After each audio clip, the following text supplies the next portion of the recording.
महायोगपीठे तटे भीमरथ्यां वरं पुंडरिकाय दातुं मुनीन्द्रैः समागत्य तिष्ठन्तमानन्दकन्दं परब्रह्मलिंगं भजे पांडुरंगम.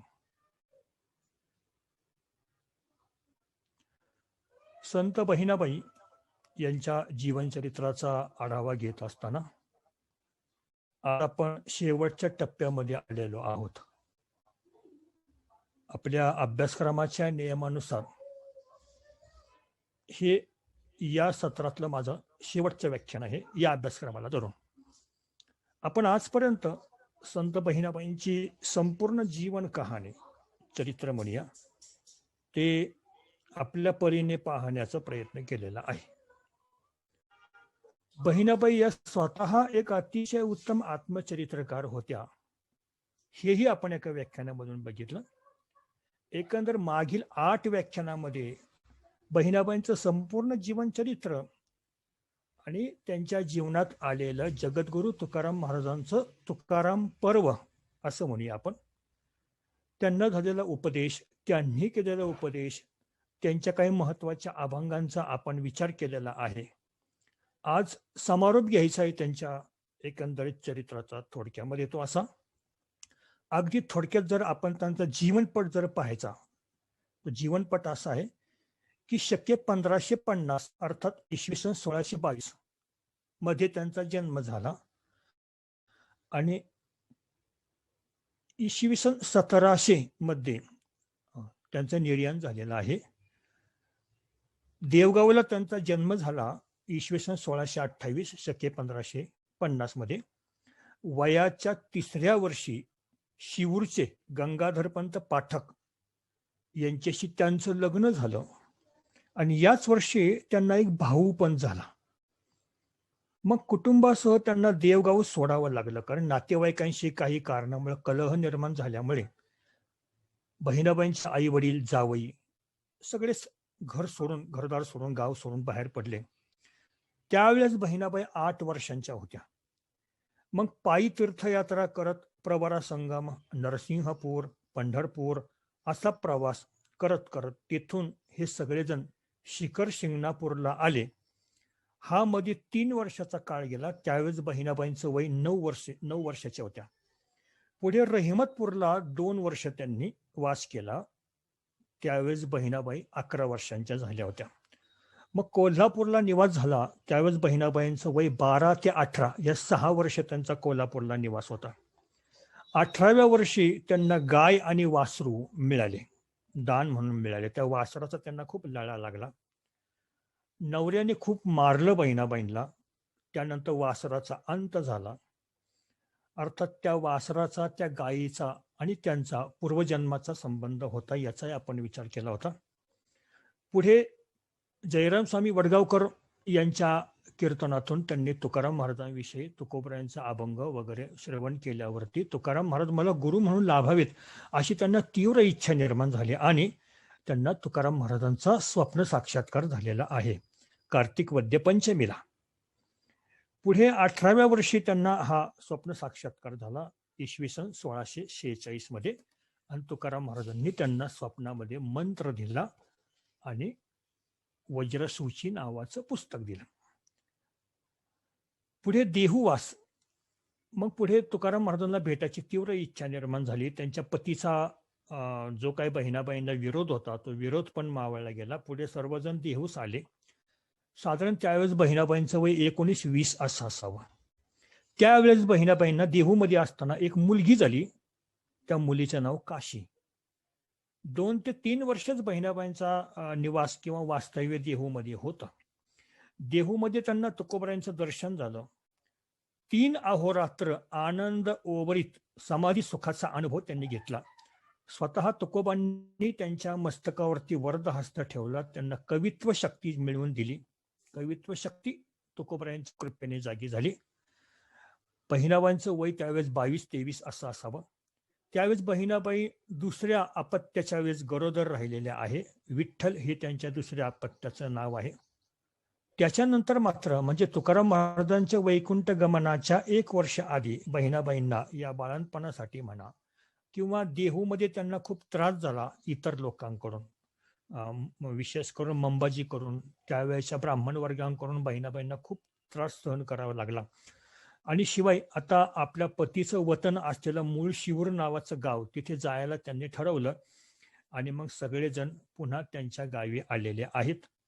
त्याच्यानंतर 50 वर्ष बहिणाबाईंनी कोणकोणते अभंग लिहिले, काय रचना केली वगैरे याचं काहीही आत्मनिवेदन काहीही उपलब्ध होत नाहीये ते अभंग.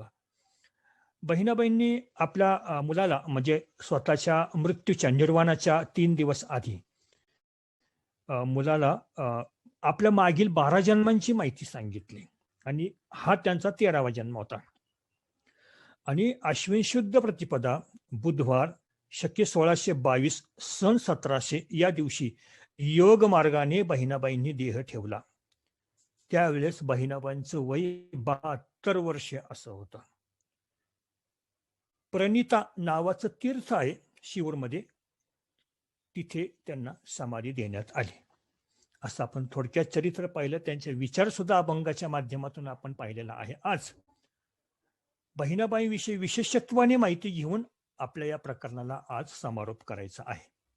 बहिणाबाईंची गुरु परंपरा जर बघायची झाली तर त्यांच्याच अभंगांच्या आधारे आपण त्यांची गुरु परंपरा पाहूया. त्यांनी सांगितलेले आहे, आदिनाथ पार्वती म्हणजे भगवान शंकर, त्यांचे शिष्य पार्वती, आदिनाथ पार्वतींचे शिष्य मच्छिंद्रनाथ, त्यांचे शिष्य गोरक्षनाथ, त्यांचे शिष्य गहिनीनाथ, त्यांचे शिष्य निवृत्तीनाथ, ज्ञानेश, सच्चिदानंद बाबा, विश्वंभर, राघव चैतन्य, केशव चैतन्य, बाबाजी चैतन्य, तुकाराम महाराज आणि बहिणाबाई. आणि बहिणाबाईंकडून त्यांचे पुत्र विठ्ठल आणि त्यांचे एक शिष्य दीन नावाचे कवी, दीनकवी. असा बहिणाबाईंनी त्यांच्या अभंगातून सांगितलेला गुरु परंपरेचा हा भाग आहे. एका महत्वाच्या विषयावरती आपल्याला सांगायचं राहिलेलं आहे, तो सांगणं आवश्यक आहे. तो म्हणजे बहिणाबाईंनी वज्रसूची नावाच्या उपनिषदावरती भाष्य रचलेलं आहे. मुळात हे उपनिषद बौद्ध आचार्य अश्वघोष यांनी हे वज्रसूची नावाचा उपनिषद संस्कृत मध्ये रचलेला आहे. आणि या उपनिषदावरती बहिणाबाईंनी त्याचं मराठीकरण केलं. आता हे मराठीकरण कसं केलं आणि ह्या उपनिषदाचं मराठीकरण का केलं आणि नेमकं काय आहे या उपनिषदामध्ये, याचा थोडासा विचार करणं आवश्यक आहे. ह्या उपनिषदाचं वैशिष्ट्य असं म्हणजे बहिणाबाईंनी जे मराठीकरण केलं, या जवळजवळ 18 अभंगामध्ये वज्रसूची उपनिषदाचं त्यांनी रूपांतर केलेलं आहे. हे करत असताना तो काळ कसा होता याचा आधी आपण विचार करूया की संस्कृत भाषा, धर्म, अध्यात्म हे जाणून घेण्याची त्या काळामध्ये स्त्रियांना परवानगी नव्हती. पूर्णपणे मज्जाव होता, म्हणजे पूर्ण विरोधाभास अशी त्यावेळेची परिस्थिती होती बहिणाबाईंच्या काळामध्ये. बरं, भक्ती करण्याचा सुद्धा अधिकार नव्हता. हे आपण चरित्रावरून पाहिलेलं आहे की त्याचा पतींनी त्यांना किती छळलं, म्हणजे भक्ती सुद्धा करण्याचा त्यांना त्या काळामध्ये अधिकार नव्हता. पण विरोध पत्करून त्यांनी हे सर्व केलेलं आहे, भगवत भक्ती केलेली आहे. ज्या तुकाराम महाराजांकडून त्यांना अनुग्रह मिळाला ते सुद्धा त्या काळच्या उच्चभ्रू ब्राह्मण वर्गांना सहन झालं नाही. तुकाराम महाराजांविषयी त्यांच्या मनामध्ये द्वेष खदखदत होता. त्यांनी बहिणाबाईंना म्हटलं, काय त्या बळीभद्राकडून तू उपदेश करतोस, त्यापेक्षा माझ्याकडून उपदेश करून घ्या, असं मंबाजींनी म्हटलेलं आहे. बरं, बहिणाबाई स्वतः ब्राह्मण जातीच्या होत्या आणि त्यांनी ज्यावेळेस अशा प्रकारचा अनन्वित छळ सहन केला त्यावेळेस ह्या उपनिषदाच्या माध्यमातून त्यांनी ब्राह्मणावर स्वतः टीका केलेली. त्यांनी ब्राह्मणावरती टीका केलेली. त्यांनी आपल्या आचरणातून जन्मजात ब्राह्मण्याची मर्यादाच ओलांडलेली होती. म्हणजे कुठल्याही वर्णाश्रमाचं बंधन त्यांनी स्वतःवर न घेता, ज्याला वर्णातीत होणं, अशा आश्रमात, पंचम आश्रम म्हणूया त्याला, अशा अवस्थेत त्या जाऊन पोहोचलेल्या आहेत. तुकोबांच्या माध्यमातून गुणसिद्ध ब्राह्मणाची विवेक विचारे व्याख्या त्यांनी केलेली आहे. त्यांनी ब्राह्मणत्वाचा निषेध केला नाही, पण ब्राह्मणत्व नेमकं कसं पाहिजे हे त्यांनी सांगितलेलं आहे. गुणसिद्ध ब्राह्मण असावा असं त्यांचं मत आहे. म्हणून विधिनिषेधाची जाचक बंधने त्यांनी झुगारून दिलेली आहेत. याचा अर्थ पशुवत जीवन, स्वैराचार जीवन जगायचं का असं नाहीये, पण जी जाचक बंधने होती विधिनिषेधाची ती त्यांनी झुगारून दिलेली आहेत. जसं ज्ञानेश्वर महाराजांपासून तुकाराम महाराजांपर्यंत संतांनी भाष्य केलं, म्हणजे ज्ञानदेवांनी ज्ञानेश्वरी हे गीतेवरती भाष्य रचलेलं गीता अलंकार नाम ज्ञानेश्वरी ब्रह्मानंद लहरी प्रकट केले. जसं संत एकनाथ महाराजांनी श्रीमद भागवताच्या 11व्या स्कंदावरती, ज्याला उद्धव गीता म्हटलेलं आहे, त्या 11व्या स्कंदावरती भाष्य रचलं 18,800 ओव्यांमध्ये. तुकाराम महाराजांनी सुद्धा गीतेवरती अभंग रचलेले आहेत. त्या अभंग प्रसिद्ध आहेत. 700 श्लोकावरती तुकाराम महाराजांचे 700 अभंग आहेत. तर ही जी भाष्य करण्याची जी प्राचीन आधीच्या म्हणजे पूर्वसुरी असलेल्या संतांची ही परंपरा पुढे बहिणाबाईंनी सुद्धा जोपासली. हे बहिणाबाईंचं एक फार महत्वाचं वैशिष्ट्य आहे की जे अन्य कोणत्याही संत कवयित्रीमध्ये नाहीये. खरं म्हणजे आत्मचरित्र लिहिणाऱ्या एक संत कवयित्री बहिणाबाई आणि उपनिषद म्हणजे संस्कृत ग्रंथावर भाष्य रचणाऱ्या अशा बहिणाबाई, या 2-3 वैशिष्ट्यांनी बहिणाबाई सर्वांमध्ये आगळ्या आणि वेगळ्या वाटतात. त्यांनी जे भाष्य रचलं ते भाष्य रचताना जी ज्ञानदेवांची पद्धत होती, अर्थ बोलाची वाटप आहे, त्याच पद्धतीने त्यांनी भाष्य केलेलं आहे. अर्थात ज्ञानदेव एकनाथांनी भाष्य रचताना हे संस्कृतवरील भाष्य पण ओवीच्या रूपामध्ये रचलेलं होतं. हे मात्र इथं मात्र बहिणाबाईंनी वज्रसूची नावाचं उपनिषदावरचं भाष्य अभंग रूपामध्ये रचलेलं आहे. आणि त्या आपला अनुभव व्यक्त करताना सांगतात की मी केवळ भाष्य रचताना शब्दाला शब्द दिलेला नाहीये, तर अर्थांतरी असे अनुभव परिपाकी मन साक्ष येथे. त्या प्रत्येक बोलाच्या आतमध्ये आतला अर्थ मी मांडायचा प्रयत्न केलेला आहे. म्हणजे नुसतं भाषांतर केलेलं नाहीये, तर त्याचा अर्थ सुद्धा त्याच्यामध्ये भावार्थ व्यक्त केलेला आहे. वज्रसूची उपनिषदाच्या संस्कृत संहितेचा अर्थ त्यांनी आधी नीट जाणून घेतलेला आहे आणि मग त्या अर्थाला कुठलीही बाध येऊ न देता आणि शिवाय स्वतः त्याच्यावरती भावार्थाचा साज चढवत त्यांनी 18 अभंगातून वज्रसूची उपनिषदावरती भाष्य रचलेलं आहे. शिवाय हे भाष्य रचताना मूळ विधानाची अर्थहानी होऊ न देता आशयाचा विस्तार त्यांनी साधला आहे, हे फार महत्वाचं आहे. शिवाय भाष्य करताना जी खंडन मंडन नावाची पद्धत असते, ती खंडन मंडन पद्धत सुद्धा बहिणाबाईंनी अवलंबिलेली आहे. तसं पाहता मूळ वज्रसूची उपनिषद जर बघितलं तर ते लेखकनिष्ठ आहे. लेखकनिष्ठ म्हणजे लेखकाच्या बाजूने व्यक्त झालेलं असं आहे. पण बहिणाबाईंनी जे भाष्य रचलं ते वाचकनिष्ठ आहे. किंबहुना वारकरी संतांचं जेवढं भाष्य आहे, मग ज्ञानेश्वरी असो, भागवत असो, अमृत अनुभव असो, हे लेखकनिष्ठ आहेच, पण त्यापेक्षा जास्त म्हणजे ते वाचकनिष्ठ आहेत. म्हणून जे जे वाचकनिष्ठ भाष्य असतं ते जनसमाजामध्ये आणि शेवटपर्यंत टिकून राहत असतं. आता आपण हे बघूया की वज्रसूची उपनिषदातून बहिणाबाईंनी नेमकं काय सांगितलेलं आहे. वज्रसूची म्हणजे सुई, वज्रासारखी कठीण टोकदार सुई, म्हणजे ब्राह्मण्यवादावरती या उपनिषदामध्ये कठोर टीका करण्यात आलेली आहे. बहिणाबाईंनी ही टीका करताना बरं का, ब्राह्मण्यावरती टीका करताना त्यांनी त्यांचे सद्गुरू काय म्हणतात या विषयावरती त्याचा पण त्यांनी आधार घेतला होता. हे महत्वाचं आहे. आधी आपण तुकोबराय ब्राह्मण म्हणजे कोण नव्हे आणि ब्राह्मण कोण हवा, अर्थात कोणाला ब्राह्मण म्हणू नये आणि कोणाला ब्राह्मण म्हणावं, याबाबत तुकोबांचे प्रथम विचार काय आहे ते बघू. कारण का तुकाराम महाराजांच्या अभंग शैलीच्या रचनेचा संपूर्ण परिणाम बहिणाबाईंच्या काव्यावरती झालेला आहे आणि तो होणं अपरिहार्य होतं. कारण बहिणाबाई ह्या काया वाचा मने पूर्णपणे तुकाराममय झालेल्या होत्या. हृदयी तुकाराम त्यांच्या विसावलेला होता. त्यांनी स्वतः म्हटलेलं आहे की माझं संपूर्ण चित्त तुकाराममय झालेलं आहे. त्यामुळे त्यांच्या काव्याचा पगडा म्हणजे तुकाराम महाराजांचा काव्याचा पगडा बहिणाबाईंच्या काव्यावरती येणं सहज स्वाभाविक आहे. तुकाराम महाराज काय म्हणतात बघूया. ब्राह्मण तो नव्हे ऐशी ज्याची बुद्धी पहा श्रुतीमध्ये विचारोनी. आता बघा, श्रुतीमध्ये विचारून पहा बरं की ब्राह्मण कोणाला म्हणायचं नाही, कोणाला म्हणू नये हे आधी सांगितलं बरं का. जयाशी नावडे हरिनाम कीर्तन आणिक नर्तन वैष्णवांचे. अर्थात हरिकीर्तनामध्ये वैष्णवांचं नर्तन म्हणजे डोलणं, गायनाचे उडे आपुलिया छंदे. हो, आणि ज्याला हरिनाम कीर्तन नामस्मरण कीर्तन भगवंताचं आवडत नाही तो ब्राह्मण नव्हे. मग ब्राह्मण कोणास म्हणावे? तुकाराम महाराजांनी दिलेली व्याख्या बघा. ब्राह्मण तो याती अंत्यज असता मानावा तत्वता निश्चयशी. अंत्यज म्हणजे काय? अंती जन्मलेला. आता ही जुन्या काळातली ही आपण म्हणजे साधारणपणे 400-450 वर्षापूर्वीची ही विचारसरणी आता पाहत आहोत. आता ह्या विचारसरणीमध्ये जमीन आसमानाचा फरक झालेला आहे.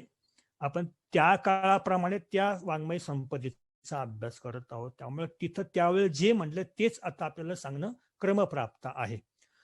अंती जन्मलेला अंत्यज. अंती म्हणजे शेवटी, म्हणजे ब्राह्मण क्षत्रिय वैश्य या तिन्हींच्या शेवटी अंती जन्मलेला शूद्र अंत्यज. ब्राह्मण तो याती अंत्यज असता, जरी तो जातीने अंत्यज असला तरी सुद्धा त्याला ब्राह्मण म्हणा. कोणाला? रामकृष्ण नामे उच्चारी सरळे 8वी सावळे रूपमणी. जो भगवंताचं रूप मनामध्ये साठवतो तो ब्राह्मण. जो अतिशय प्रेमाने रामकृष्ण आदी नामांचं उच्चारण करतो तो ब्राह्मण. मग तो अंत्यज का असेना? शांती क्षमा दया अलंकार अंगी अभंग प्रसंगी धैर्यवंत. शांती क्षमा दया हे अलंकार अंगामध्ये त्याने धारण केलेले आहेत. हे सद्गुण त्याने धारण केलेले आहेतच, परंतु धैर्यवान सुद्धा आहे. तुका म्हणे गेल्या षडउर्मी अंगे सांडुनिया मग ब्राह्मण तो. म्हणजे ज्या 6 उर्मी आहेत, काम क्रोध लोभ मोह वगैरे, हे ज्या काही 6 उर्मी सांगितलेल्या आहेत, मदमोह मत्सर आदी ज्याच्या गेलेल्या आहेत त्यालाच ब्राह्मण म्हणा. इथं ब्राह्मण कोणाला म्हणावं ही व्याख्या दिली, आणि तत्पूर्वी ब्राह्मण कोण नाही याची पण व्याख्या दिलेली आहे. आणि दोन्हींचा समन्वय एकच होतो की ब्राह्मण तो नाही ज्याला हरिनाम कीर्तन आवडत नाही, ब्राह्मण तोच ज्याला हरिनाम कीर्तन आवडत आहे. दोन्हीकडचा मुद्दा एकच आहे.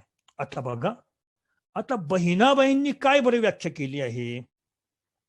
मग आता तुकाराम महाराजांनी आता जे वर एक प्रमाण आपण वाचलं बघा. तुका म्हणे गेल्या षडउर्मी अंगे सांडून या मग ब्राह्मण तो. आता बहिणाबाई काय म्हणतात बघा. षडरहित जडभाव नातळे दीनांचे मेळे सापडेना. बहिणी म्हणे सत्य न संडी सर्वता ब्राह्मण तत्वता तोची एक.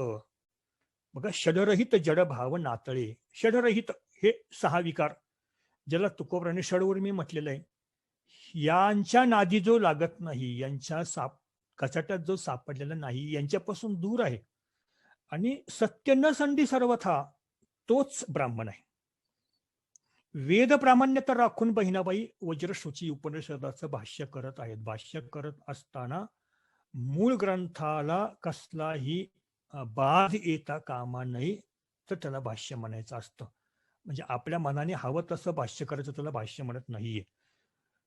पुरुष सूक्तामध्ये जे सांगितलंय तुकाराम महाराज तेच सांगतात.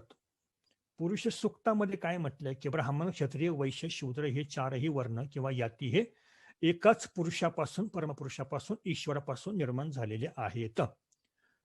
मग तुकाराम महाराज म्हणतात असं असेल तर मग एक श्रेष्ठ आणि एक कनिष्ठ असं का? समजा मानवी देहाचे अवयव आहेत, मग मानवी देहाचं मस्तक श्रेष्ठ आणि पाय कनिष्ठ असं म्हणता येईल का? सगळेच एकाच देहाचे अवयव असताना मग एक श्रेष्ठ एक कनिष्ठ असं म्हणता येणार नाही ना. सर्वांची त्या देहासाठी आवश्यकता आहे. खरं म्हणजे या चातुर्वर्ण्याची संपूर्ण समाज व्यवस्था राखण्यासाठी आवश्यकता आहे. तिथं कनिष्ठ आणि श्रेष्ठ कसं म्हणता येईल? म्हणजे मुळातच ज्याला ज्ञान सामर्थ्य म्हणतात, ज्ञान पॉवर म्हणूया, ज्ञान सामर्थ्य म्हणजे ब्राह्मण, संरक्षणाचं सामर्थ्य म्हणजे क्षत्रिय. जिथं आपण अर्थ सामर्थ्य ज्याला म्हणतात, अर्थसत्ता, तिथे वैश्य आले. आणि जिथं सेवा सामर्थ्य आहे तिथे सेवक आले. तेव्हा याच्यातलं एक कनिष्ठ एक श्रेष्ठ असं कसं म्हणता येईल बरं? म्हणजे अशा प्रकारे ही चातुर्वर्ण व्यवस्था एका वेगळ्या अंगाने अजूनही सर्वत्र आहेच ना. चारींची गरज आहेच ना. याच्यातलं एक जरी घटक कमी झाला, समजा आधीचे तीनही घटक आहेत आणि सेवा करणारा घटकच शिल्लक नाही राहिला, कुणीच जर म्हटलं आम्ही या सेवा करणारच नाही, तर बाकीचे तीन घटक टिकतील का? म्हणजे इथे सांगायचं असं की एक हे जे काही चौघे जण जे आहेत, ह्या चार ज्या काही अवस्था आहेत समाजासाठी, समाज धारण्यासाठी, पण तुम्ही हे एकाच पुरुषाच्या ह्या चार घटक आहेत, तर एक श्रेष्ठ एक कनिष्ठ तुम्ही का ठरवता असं? तुकाराम महाराज काय काय म्हणतात बघूया. अवघी एकाचीच वीण तेथे कैचे भिन्ना भिन्न, एकानेच ह्या सगळ्याला जन्माला घातलंय. तर एक श्रेष्ठ एक कनिष्ठ असं कसं म्हणता येईल बरं? वेद पुरुष नारायण तेने केला निवाडा. म्हणजे याच्यातून सांगायचं असं की जे विषमतावादी पंडित आहेत, विषमतावादी पंडित, त्यांनी हे चार वर्ण म्हणजे जणू का एखादी हाचे चार भिन्न भिन्न अवयव आहेत आणि त्याच्यातलं एक श्रेष्ठ आहे आणि एक कनिष्ठ आहे असं म्हटलं. पण संत हे समतावादी असतात. ते सांगतात, ते म्हणतात अवघी एकाचीच वीण. आता बहिणाबाई कशा सुंदर व्याख्या करतात बघा. आता आपला विषय कसा पटवून सांगतात बहिणाबाई. त्या सांगतात, हे बघा आता आपण व्यवहारात जर बघितलं, आता त्यावेळेची भाषा बघा, 450 वर्षापूर्वीचं अवलोकन आहे बहिणाबाईचं. आपण व्यवहारात जर बघितलं, कोण कोणतं काम करतो त्याप्रमाणे त्याला तशी नावं देण्यात आली होती. म्हणजे बघा, क्रियेपाशी नाम आपण ठसावे, न लगे सांगावे सकळ लोका. म्हणजे काय हो, सोन्याचे घडणार सोनार त्या म्हणती, वैद्य तो म्हणती वैद्यकाने. जो सोन्यापासून अलंकार घडवतो त्याला लोक काय म्हणतात? सोनार. का? लोखंडाच्या वस्तू बनवतो कोण? लोहार. मातीपासून वस्तू बनवतो कोण? कुंभार. चांबड्याच्या वस्तू बनवतो म्हणतो चांभार. वैद्यकीय व्यवस्था करतो म्हणून तो वैद्य. मग बहिणी म्हणे तैसे ब्रह्म जेथे नांदे. ब्राह्मण तो वेद प्रतिष्ठेला. म्हणजे जो ब्रह्म जाणतो, जो ब्रह्मपणाचे व्यवहार करतो तोच ब्राह्मण. जर ब्रह्मपणाचा व्यवहार त्याला कळतच नसेल तर ब्राह्मण का म्हणावं? म्हणजे क्रियेप्रमाणे नामकरण असावं. मग इथं का नको?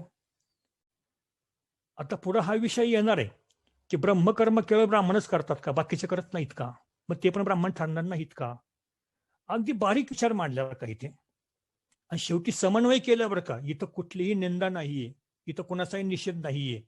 इथं जे काही त्याच्यातून पुढं जे काही गंभीर परिणाम झाले, पुढं समाजाला भोगावे लागले, या उच्च वर्ण कनिष्ठ वर्ण, याचा परिणाम आपण भोगलेला आहे, समाजाने भोगलेला आहे.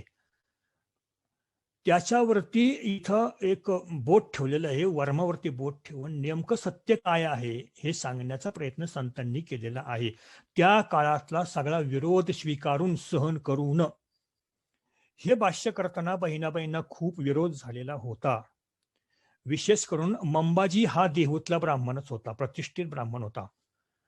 त्याचं राजकीय क्षेत्रामध्ये दबदबा होता. हे आलेलं कुटुंब, बहिणाबाईंचं कुटुंब, यांनी तुकाराम महाराजांचं शिष्यत्व पत्करलंय, हे मंबाजीला सहन झालेलं नव्हतं. मंबाजीने बहिणाबाईंचा छळ सुरू केला. मला गुरु कर, माझ्याकडून मंत्र घे. तो दळभद्री, तो बळीभद्र, त्या तुकाराम, त्याला काय कळतंय? तो शूद्र जातीचा आहे, तो खालच्या जातीचा आहे. मला गुरु कर, माझ्याकडून अनुग्रह घे. असं तुकाराम महाराजांबद्दल मंबाजींनी अत्यंत अवमानकारक बोलणं केलेलं आहे.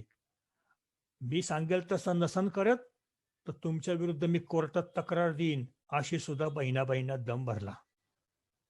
इतकंच काय, बहिणाबाईंची गाय कोंडून त्या गायीला याने मंबाजीने उपवाशी ठेवून मारलेला आहे, गायीला मारलेला आहे. ही पण कथा आपण मागच्या एका व्याख्यानामध्ये पाहिली आहे. म्हणून त्या काळामध्ये केवळ एकच मंबाजी होता का देहूमध्ये? सर्वत्र अशा अनेक मंबाजी होते की जे अशा प्रकारे. म्हणून बहिणाबाईंना ह्या गोष्टी विरुद्ध खरं सत्य काय ते सांगण्यासाठी त्यांना हातामध्ये लेखणी रूपी शस्त्र घ्यावं लागलं. आणि अनुभवाची कास होती, सद्गुरूंची कृपा होतीच, म्हणून त्या या रूढी परंपरेला छेद देण्यासाठी सज्ज झालेल्या आहेत. ब्राह्मणत्वाची लक्षणे बहिणाबाई सांगतात. तपस्वी असणे, बघा ब्राह्मणत्वाचं तपस्वी असणे, जसं विश्वामित्राने प्रतिसृष्टी निर्माण केली, अगस्तीने ते सगळं सागराचं आचमन केलं, हे त्यांच्या अभंगाच्या आधारे मी सांगते बरं. ते ब्राह्मण. ज्यांची वाणी ही वेदवाणी असते ते ब्राह्मण. ज्यांच्या मंत्रघोषाने मूर्तीत प्राण प्रतिष्ठा केली जाते, ज्यांच्या दर्शनाने पाप जाते, ज्यांच्या चरणतीर्थामध्ये सर्व तीर्थे सामावलेली आहेत, त्यांच्यासाठी जर कोणी प्राणत्याग केला तर त्याला इंद्रपदी वास होतो. म्हणजे बघा ब्राह्मणत्वाचं गुण गायलेलं आहे, त्यांनी वर्णन केलंय. बहिणाबाईंचा अभंग आहे, मी वाचून दाखवतो मी आपल्याला. ब्राह्मणाची आज्ञा देव वंदी शिरी, स्वतः देव सुद्धा ब्राह्मणाची आज्ञा वंदन करतात. अभंग वाचतोय मी बहिणाबाईंचा. ब्राह्मणाची आज्ञा देववंदी शिरी, मुक्ती आज्ञाधारी जयापाशी, या लागी ब्राह्मण तारक कलियुगी, धन्यतेची जगी सेविती ते. ब्राह्मणाचे देही प्रत्यक्ष भगवान, वेद तो आपण मुखी जया, बहिणी म्हणे त्याचे काय वर्णू एक, शरीर विवेक रूप त्याचे. बघा हे सगळे गुण आहेत का? जिथे असेल, हे सगळे गुण जिथे असेल, तो जन्माने असो वा नसो ब्राह्मणच. मग सामान्यतः कोणत्या मुद्द्यांच्या बाबतीत ब्राह्मण मानला जातो, त्याचं खंडन मंडन पण त्यांनी केले बरं का. बघा आता, ब्राह्मण कोणाशी म्हणावे निश्चित, प्रश्नात्मक सुरुवात केलेली आहे त्यांनी आपल्या अभंगाची. ब्राह्मण कोणाशी म्हणावे निश्चित, पहावा हा अर्थ विचारूनी. मी सांगते त्याप्रमाणे अर्थ लावून बघा. मग ते वंदावे भजावे सप्रेमे, मोक्षदानी नेमे वेदवाक्य. जर ह्या पुढील मुद्द्यांना धरून जर ब्राह्मणपणा असेल तर त्यांना कुशल वंदावं. जीव, देह, जाती, वर्ण, कर्म, धर्म पहावे हे वर्म शोधून या, बहिणी म्हणे ज्ञान पांडित्य ब्राह्मण, विवेके करुणी पहा आधी. बघा त्यांनी मुद्दे 8 मुद्दे सांगितलेले आहेत. त्याची एकेकाची व्याख्या आपण पाहूया. जर जीवाला ब्राह्मण म्हणावं का, देहाला ब्राह्मण म्हणावं का, वर्णाला म्हणावं का, याती पांडित्य कर्म धर्म ज्ञान कशाला ब्राह्मण म्हणावं, तर एक एक बघूया. जर जीवाला ब्राह्मण म्हणावं, विशिष्ट जीवच ब्राह्मण असतात असं म्हणावं, तर जीव सर्वांचा समान आहे. मुंगीपासून ब्रह्मदेवापर्यंत सर्वत्र जीव चैतन्य एक समान आहे. मग जर जीवालाच ब्राह्मण म्हणायचं असेल तर सगळे जीव ब्राह्मण का नाही ठरणार? इथे आपण जरा वेळ मनुष्य प्राण्यातला जीव घेऊया, ज्याला तुम्ही हलक्या जातीचे अंत्यज म्हणता वगैरे.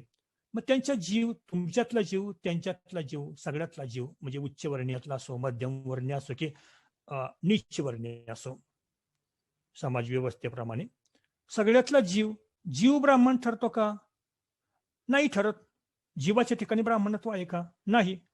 पण आहे म्हणतो मग सगळ्या जीवांच्या ठिकाणी आहे, ठराविक जीवांच्या ठिकाणी कसं असेल? बहिणाबाई दुसरा मुद्दा मांडतात. मग देहाला ब्राह्मण म्हणायचं का? देहाला ब्राह्मण कसं म्हणता येईल? सगळ्यांचा देह सारखाच आहे. सारखाच म्हणजे काय? पृथ्वी आप तेज वायू आकाश पंचमहाभूतापासून देह बनलेला आहे. म्हणजे ब्राह्मणांचा देहाचं जे काय आहे मिश्रण म्हणा, जे काही घटक आहेत निर्मितीचे ते वेगळे आणि बाकीच्यांचे देहाच्या निर्मितीचे घटक वेगळे, असं असेल तर मग एक वेळ ठीक आहे. पंचमहाभूतांचा हा गोळ सर्वत्र समानच आहे. बर, जर देह जाळल्यावरती ब्रह्महत्या होत असेल, मग देह जाळल्यावरती ब्रह्महत्या होईल ना मग ती. म्हणजे ब्राह्मणाचा देह जाळला, ब्रह्महत्या झाली. देह जाळला बरं का, म्हणजे मृत्यूनंतर असं म्हटलेलं आहे. पंचमहाभूतांचा हा देह सर्वांना समान लाभलेला आहे, म्हणजे देहाला पण ब्राह्मणत्व येत नाही. वर्ण, वर्ण म्हणजे रंग, पण वर्ण याचा अर्थ तो कोणत्या वर्णामध्ये आला.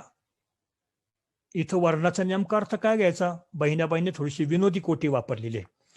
ते म्हणतात की ब्राह्मण म्हणजे श्वेत वर्णाचा, क्षत्रिय म्हणजे लाल रंगाचा, आणि वैश्य म्हणजे पिवळ्या वर्णाचा आणि शूद्र म्हणजे काळ्या वर्णाचा म्हणायचा का? बघा, बहिणाबाईंचा अभंग चरण आहे, मी म्हणून दाखवतो. श्वेत तो ब्राह्मण, क्षेत्री तो आरक्त, वैश्य पीत वर्ण नाही आयुष्य, कृष्ण वर्ण शूद्र नाही आईसा भेद, आयुष्याचा नाद सारिखाची. याच्यावरून वर्णद्वेष नको. काही देशामध्ये आपण बघतो की विदेशामध्ये काही देशामध्ये वर्णद्वेष आहे. काळे आणि गोरे हा वर्णद्वेष अजून सुद्धा चालू आहे. कशाला पाहिजे वर्णद्वेष? वर्णाचा आणि ब्राह्मणत्वाचा काय संबंध? पण याती म्हणजे ब्राह्मण म्हणायचं का? कुठल्या योनीमध्ये जन्माला आला?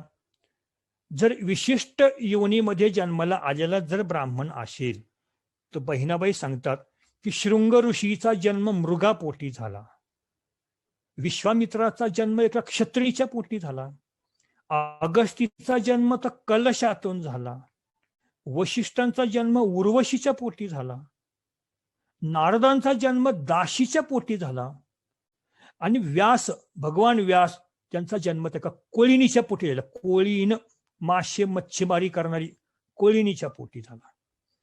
बहिणी म्हणे जाती नव्हेची ब्राह्मण, ब्राह्मण्याची खून वेगळीच.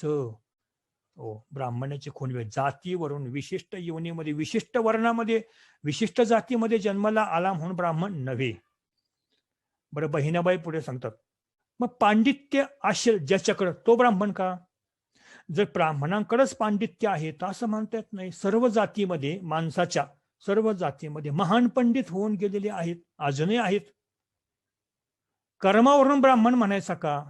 विशिष्ट कर्मावरून, म्हणजे आपापले जे काही उचित कर्म आहे, पूजा पाठ आदी सर्व उचित कर्म आहे, ते उचित कर्म काय अन्य सुद्धा वर्णातली लोक करू शकत नाहीत का? करत नाहीत का? करतात. मग ते ब्राह्मण नाही ठरणार का? बरं, विशिष्ट धर्म, कर्म तसं धर्म, विशिष्ट धर्म आचरण केलं म्हणजेच ब्राह्मण का? धर्माचरण कोणतं? गोदान, भूमिदान, अन्नदान, द्रव्यदान, नाही का? मग हे सर्व धर्म बाकीचे पण लोक करत नाहीत का? मग ते पण ब्राह्मण ठरत नाही का? बरं, ज्ञान, ज्ञान सर्व मानवामध्ये असते.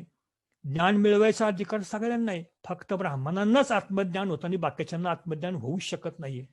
नवे नवे ब्राह्मणच फक्त आत्मज्ञानाचे अधिकारी आहेत आणि बाकीचे आत्मज्ञानाचे अधिकारीच नाहीत, असं म्हणता येईल का? बहिणाबाई स्पष्ट सांगतात, ब्रह्म जाणे तोची ब्राह्मण बोलीजे, एरते सहजे ब्रह्म बीज. ज्याला ब्रह्म जाणण्याची तीव्र इच्छा निर्माण झालेली आहे तोच ब्राह्मण. याचा अर्थ काय होतो?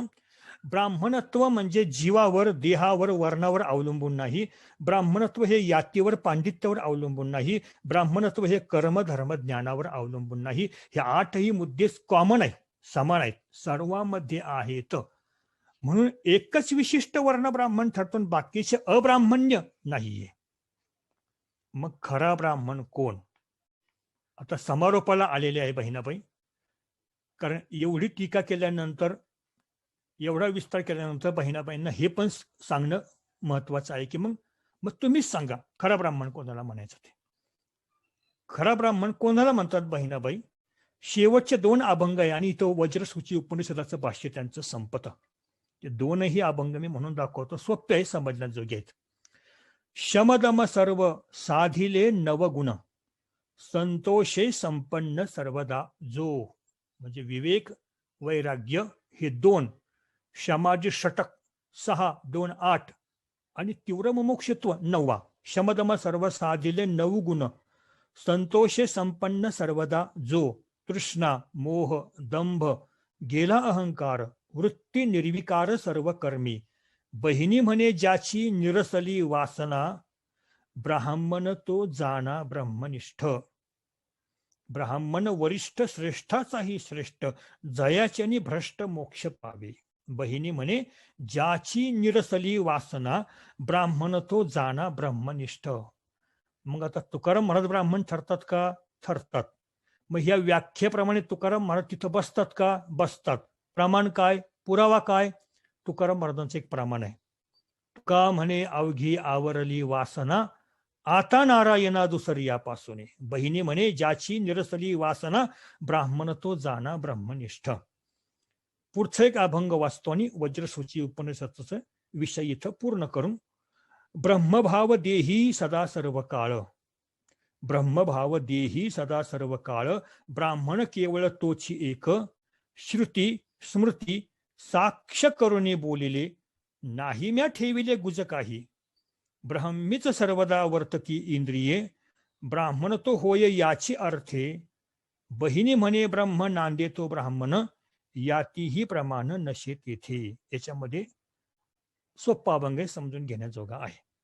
किंवा श्रुती स्मृती साक्ष करून बोलली, मी माझ्या मनाने बोललेलं नाहीये, नाही म्या ठेवले गुज काही, इथे मी कोणाला दोष दिलेला नाहीये. बहिणाबाई सांगतात, ब्रह्मीच सर्वता वर्तती इंद्रिये, ज्याची इंद्रिय ब्रह्मकर्मामध्ये सतत वर्तन करतायत, ब्राह्मण तो होय याची अर्थे.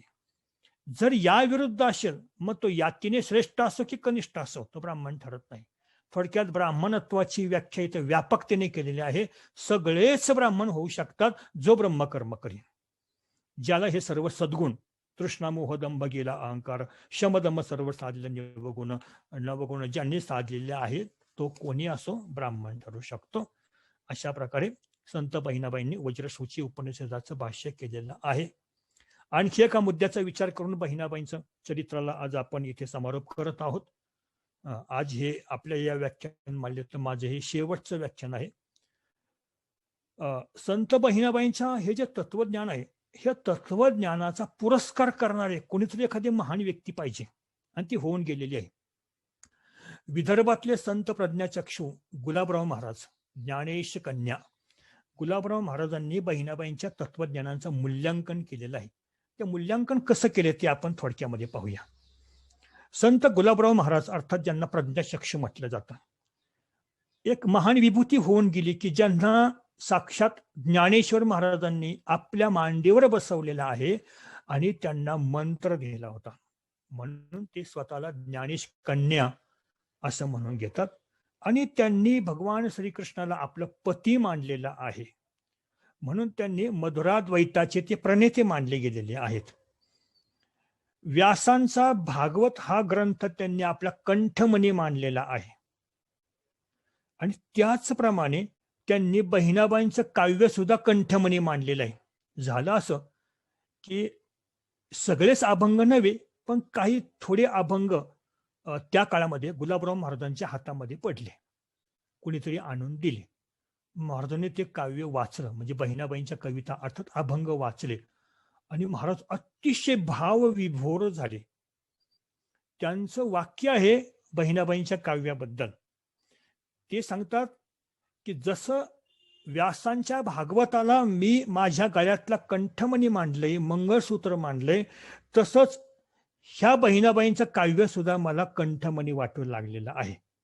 असं गुलाबराव महाराजांनी अतिशय उद्गार, श्रेष्ठ असे उद्गार बहिणाबाई विषयी काढलेले आहेत. आणि एवढेही ते म्हणतात, गुलाबराव महाराज म्हणतात की बहिणाबाईंचे अभंग मला वाचायला मिळाले हे मी माझं सुदैव समजतो. बघा, गुलाबराव महाराजांचं वाक्य आहे. पुन्हा ते असे म्हणतात की तुकाराम महाराजांची बहिणाबाईंवरती इतकी श्रेष्ठ कृपा होती की शिष्यात इच्छेत पराजयम, एवढी कृपा तुकाराम महाराजांनी बहिणाबाईवरती केलेली आहे असं गुलाबराव महाराज सांगतायत. इतकंच काय, ज्यांनी 13 जन्म घेतले पण स्त्रीचेच जन्म घेतले, आणि त्या काळामध्ये लौकिकातील शिक्षण न घेताही भक्तीचे, अध्यात्माचे शिक्षण त्यांनी घेतले. बहिणाबाईंचे भक्ती ज्ञानाचे उद्गार इतके स्पष्ट आहे की नुसते वेदांत पढणाऱ्या पंडिताला सुद्धा बहिणाबाईंचे भक्ती ज्ञानाचे उद्गार आनंदाचा डोल आणायला लावल्याशिवाय राहणार नाहीत. गुलाबराव महाराज काय म्हणतात बहिणाबाई विषयी ते मी आपल्याला सांगत आहे. अतिशय महत्वाचा उद्गार आहे गुलाबराव महाराजांचा बहिणाबाई विषयी. एक अभंग बहिणाबाईंचे वेदांतपर अभंग, बहिणाबाईंचे वेदांतपर अभंग गुलाबराव महाराजांच्या वाचनामध्ये आले. आणि काय म्हणतात गुलाबराव महाराज बघा. आता हे म्हणणारे गुलाबराव महाराज हे सामान्य व्यक्ती नाहीयेत. गुलाबराव महाराज सांगतात, माझा तर्काचा अभिमान व वेदांताच्या शोधाचा अभिमान बहिणाबाईंच्या वेदांताच्या अभंगाने घालवून दिला, मला लाज वाटायला लावली. गुलाबराव महाराजांचं वाक्य आहे, माझ्या तर्काचा अभिमान व वेदांताच्या शोधाचा अभिमान बहिणाबाईंच्या वेदांताच्या अभंगाने घालवून दिला. आणि खरोखर मला आता ह्याची लाज वाटायला लागली की मी स्वतःला मोठा तर्काभिमानी वेदांती समजत होतो. म्हणून श्रीमद भागवताप्रमाणे हे बहिणाबाईंचं पुस्तक, त्यांनी पुस्तक उल्लेख केला, त्यांना ती अभंग गाथा त्यावेळेची संपादित मिळावी असावी. मी गळ्यात मंगळसूत्रासारखे समजून भूषवित आहे, माझ्या कंठामध्ये मी भूषवित आहे. हा उल्लेख कुठं आहे ते पण मी सांगतो. गुलाबराव महाराजांची जी ग्रंथावली त्याच्यामध्ये सूक्ती रत्नावली नावाचा जो ग्रंथ आहे, 12 यष्टी 12वी यष्टी सूक्ती रत्नावली, ह्याच्यात पान 164 वरती हा उल्लेख येतो. गुलाबराव महाराज आणखी पुढे सांगतात, बहिणाबाईंचे वेदांत परीक्षण सांगतात. वेदरहित आत्मज्ञानी बहिणाबाईंना खपत नाही. मी आत्मज्ञानी आहे असं म्हणतो आणि वेदांच्या विरुद्ध आचरण करत असेल तर बहिणाबाई त्याला आत्मज्ञानी समजायला अजिबात तयार नाहीत. वेदांशी विरुद्ध म्हणे आत्मज्ञानी, पडला तो पत्नी रवरवाचे. अरे आत्मज्ञानी झाला म्हणून काय गाढवासारखं आचरण करायचं का? बहिणाबाईंना मान्य नाहीये. आत्मज्ञानाला कर्म नसतं, आत्मज्ञानाला कर्मबंधन नसतं, ही गोष्ट खरी आहे. पण यद्यद आचरती श्रेष्ठ तत्त देवे तरो जनः, हा नियम त्याला लागू होतो. कर्माचे त्याला बंधन नसतं, बाधा पण नसते. पण येथ वडील जे करीती तया नाम धर्म म्हणती, एरती आचरती सामान्य सकळ. म्हणून आत्मज्ञानी जरी झाला तरी त्याने वेद धर्माचं कर्माचं पालन करायचं असतं. वेद रहस्य त्यांना कळले होते. बहिणाबाईंना वेदांचं रहस्य कळलं होतं. द्वैत किंवा विशिष्टाद्वैताकडे न झुकता त्यांनी शुद्ध शांकरमतच सांगितले आहे. गुलाबराव महाराज सांगतात की त्या विशिष्ट द्वैताकडे झुकलेले नाही, द्वैताकडे झुकलेले नाही, तर शांकर अद्वै या तत्वज्ञानाकडे किंवा अद्वैताकडे त्या झुकलेल्या आहेत. तेच त्यांनी प्रकट केलेलं आहे. शांकर भाष्याप्रमाणे त्यांची कविता शास्त्रीय आहे, त्यांचे अभंग शास्त्रीय आहेत. वामन पंडितांइतकी त्यांची कवितेची भाषा शुद्ध आहे. गुलाबराव महाराजांचं चाललेलं परीक्षण मी आपल्याला सांगत आहे. गुलाबराव महाराज काय म्हणतात बहिणाबाई विषयी, मूल्यांकन करतात बहिणाबाईंचं, ते त्यांच्याच भाषेत सांगत आहे. माया अनिर्वाच्य, आता उदाहरण सांगतात बरं का, उदाहरणार्थ माया अनिर्वाच्य आहे. हे वेदांताच्या शास्त्रीय युक्तींनी सिद्ध केलेलं आहे की माया अनिर्वचनीय आहे. म्हणजे तिला खरीही म्हणता येत नाही आणि खोटीही म्हणता येत नाही. बघा, पंचदशीमध्ये जे महाभूत विवेक नावाचं प्रकरण आहे, त्याच्यातल्या 47व्या श्लोकामध्ये विद्यारण्य स्वामींनी मायेचं स्वरूप सांगितलेलं आहे. काय म्हटलंय? शून्य हे मायेचे तत्व म्हणावे, तर शून्य हे मायेचे कार्य आहे. यावरून मायेला शून्य म्हणजे मिथ्या असंही म्हणता येत नाही आणि तिला सत्य असंही म्हणता येत नाही. यावरून मायेला काय म्हणायचं? विद्यारण्य स्वामी सांगतात अनिर्वचनीय, तिच्याबद्दल बोलता येत नाही. सतही म्हणता येत नाही, असतही म्हणता येत नाही. त्याच पंचदशीच्या चित्रदीप नावाच्या प्रकरणामध्ये माया 3 प्रकारची आहे हे सांगितलेलं आहे. आता हे पुढं भारती तीर्थांनी सांगितलं आहे. श्रुतीदृष्टी विचार केला तर माया मिथ्या आहे. युक्तीच्या दृष्टीने विचार केला तर माया अनिर्वचनीय आहे. म्हणजे तिला खरी म्हणावी तर खोटी भासते, खोटी म्हणावी तर खरी भासते. उदाहरणार्थ मृगजळाचं उदाहरण देतात. आणि लौकिकदृष्ट्या म्हणावी तर माया खरी, ही मायेची 3 रूप सांगितलेली आहे. याशिवाय आदिगुरु शंकराचार्यांचा अतिशय सुंदर असा ग्रंथ म्हणजे विवेक चूडामणी, या ग्रंथाच्या 110व्या श्लोकामध्ये अतिशय सुंदर वर्णन केले आदिगुरूंनी. ते म्हणतात माया सत नाही आणि माया असत ही नाही, तर माया सत असत विलक्षण आहे. माया भिन्न नाही, माया अभिन्न नाही, तर माया दोहोंपेक्षा वेगळी आहे. माया सांग नाही, माया अनंग नाही, तर माया दोहोंहून भिन्न आहे. तात्पर्य माया अनिर्वचनीय आहे. आता हे गुलाबराव महाराज ही उदाहरणं का देतात? तर अगदी असंच्या असंच वर्णन मायेबद्दलचं संत बहिणाबाईंनी केलेलं आहे. कसं ते बघा. संत बहिणाबाई काय म्हणतात त्या अभंगामध्ये? असत्य हे माया म्हणो जाता दिशे, मायेला असत्य म्हणतो दिसते. सत्य म्हणता नय ज्ञान दृष्टी, सत्य म्हणावे तर ज्ञानाच्या दृष्टीने ती दिसत नाही. माया काल्पनिक अकल्पित ब्रह्म, नकळे याचे वर्म कोणे परी. माया हे सावेव किंवा निरावेव, नकळे याचा ठाव कोणे परी. कारण माया अनिर्वचनीय. मग हे मायेचं वर्म कळेल कशाने?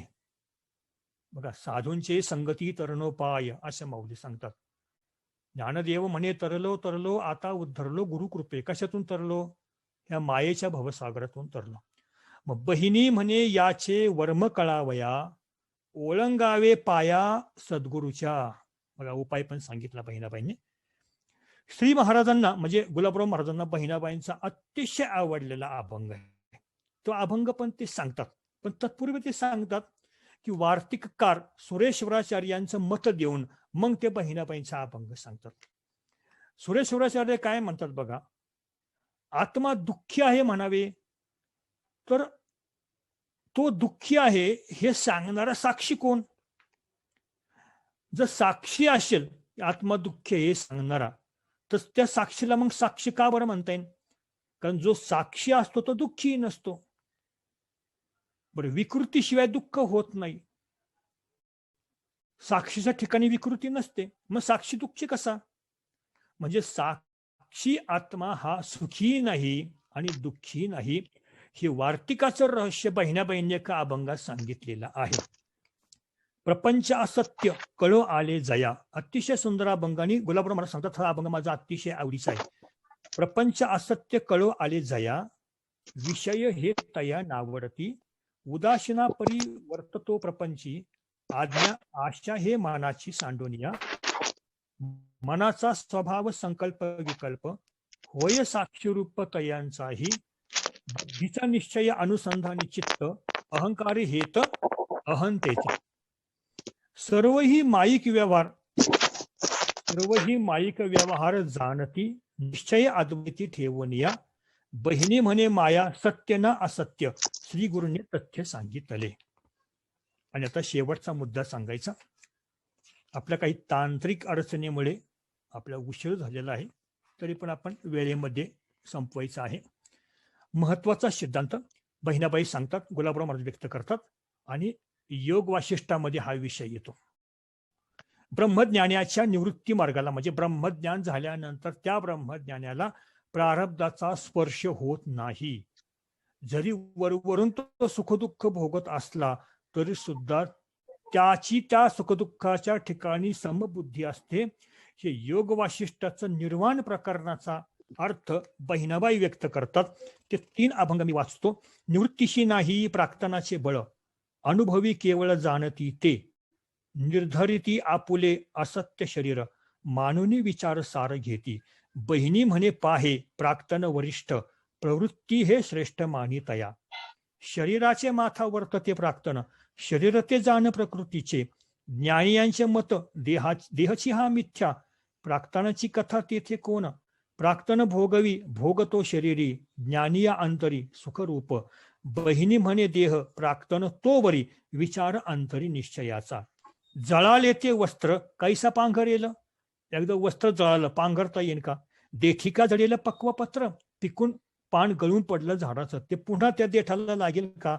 तैसे ज्ञानियाचे भासते शरीर, बांधील संसार केवी तया, बहिणी म्हणे त्वचा सर्पाची या विखे, मेला तो नायिके विवेक हा. सापाच्या कातीने दंश केला आणि माणूस मेला, शक्य नाही. अशा प्रकारे सांगायचं की महाराष्ट्रातील संतांना म्हणजे गुलाबराव महाराज अतिशय महत्वाचा मुद्दा मानतात की काही लोक अशी टीका करतात की महाराष्ट्रातील संतांना शास्त्रांचा अभ्यास नव्हता, उपनिषदांचा अभ्यास नव्हता. असं नाही, हे चुकीचा समज आहे, आक्षेप चुकीचा आहे महाराष्ट्र संतांवरची. महाराष्ट्रीय संतांना न्यायाधी शास्त्राचं अध्ययन होतं, त्यांचा अभ्यास होता. तेव्हा वज्रसूची उपनिषदामध्ये बहिणाबाईंनी जे 18 अभंगाचे भाष्य केलेलं आहे त्यावरून लक्षात येईल. आणि आता प्रज्ञाचक्ष गुलाबराव महाराजांनी केलेलं बहिणाबाईंचं मूल्यांकन जर बघितलं तर लक्षात येईल की बहिणाबाईंची उंची किती श्रेष्ठ होती. त्या संत बहिणाबाई विषयी गुलाबराव महाराज काय म्हणतात ते शेवटचं वाक्य आपण ऐकूया. संत बहिणाबाई नंतर संत कार्य करणारे आता कोणी उरले नाही असं मला वाटतंय.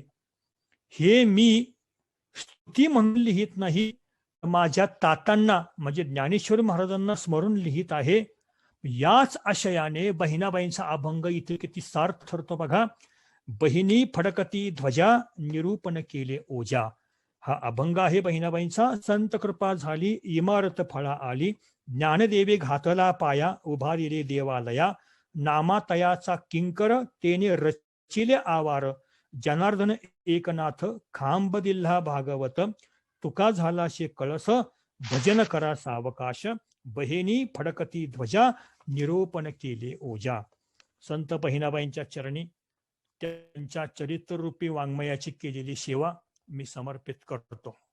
पुंडलिक वरदा हरी विठ्ठल श्री ज्ञानदेव तुकाराम पंढरीनाथ भगवान की जय. मौली ज्ञानेश्वर महाराज की जय. जगद्गुरु तुकाराम महाराज की जय. संत बहिणाबाई महाराज की जय. आता विश्वात्मके देवे येणे वाग्यज्ञे तोषावे, तोषोनी मजद्यावे असाय दान है, जे खळांची व्यंकटी सांडो तया सत्कर्मी रतिवाडो, भूता परस्परे पडो मैत्र जीवाचे, दुरितांचे तिमिर जाओ विश्वसधर्म सूर्य पाहू, जो जे वांछिल तो ते लाहू प्राणी जात, वर्षत सकळ मंगळी ईश्वर निष्ठांची मांदियाळी, अनवरत भूमंडळी भेट तू भूता, चला कल्पतरूंचे आरव चेतना चिंतामणींचे गाव, बोलते जे अर्णव पियुषाचे, चंद्रमेचे अलांछन मार्तंडचे तापहीन, ते सर्वांनी सदा सज्जन सोयरे होतु, किंबहुना सर्व सुखी पूर्ण होनी तिन्ही लोकी, भजी जो आदि पुरुखी अखंडित, आणि ग्रंथोपजीविये विशेषी लोकी, दृष्टा दृष्ट विजये होवावेजी, येथ म्हणे श्री विश्वेश्वराव, हा होईल दान पसावो, येणेवरे ज्ञानदेवो सुखिया